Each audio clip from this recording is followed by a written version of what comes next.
Locs fanatics, welcome to another video. Today I'm going to show you how to shape this style right here that I'm showing you right now.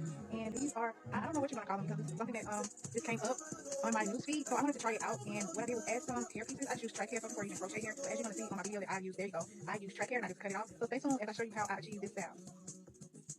And so I'm going to show you guys the hair I use to keep this with hair is the best keep with hair or any type of protective style, Savannah twist, or any type of style that you want it to look as natural as possible. That is the range that you want to use. So first you're going to go ahead and rope twist your hair. You're going to start rope twisting your hair, and then when you want to add the weave in, you're going to go ahead and feed the weave in as I'm doing right there. And you're going to keep feeding it. Once it starts to not feel like the bulkiness of it starts to thin out, you want to keep adding more of that Marley hair into it. Alright? And then after you do that, and when you come to a point where you know where you want to add a piece of hair in, you're going to go ahead and twist that piece of hair in. And then as you see right there, I'm going to use a clip to keep that hair away from the Marley twist that I'm twisting down. And I'm going to keep on going all the way down. You're going to do this technique throughout the whole twist. Now one trick I'm going to tell you guys is that you don't want to add the crochet hair or the track hair in at the same spot every time. Otherwise, you're gonna have a mess on your hands. Okay? I'm gonna tell you one thing. This hair sheds, baby. This hair sheds. That's all I'm gonna say about that. But there you go. If you like the video and you like what I showed you guys, make sure you like and subscribe for more informative videos. And there are the results right there. I really love this style. This was my style for my vacation, and it definitely served its purpose and did what it needs to do.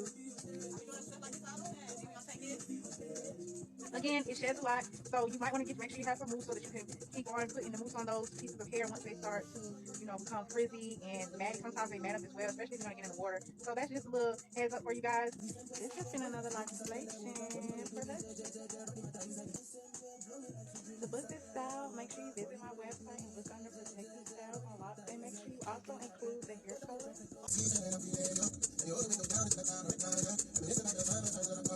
I see us go down on the floor, I'm on the time, babe. He's like on the time. You that from my mind, babe. You that from my mind, yeah.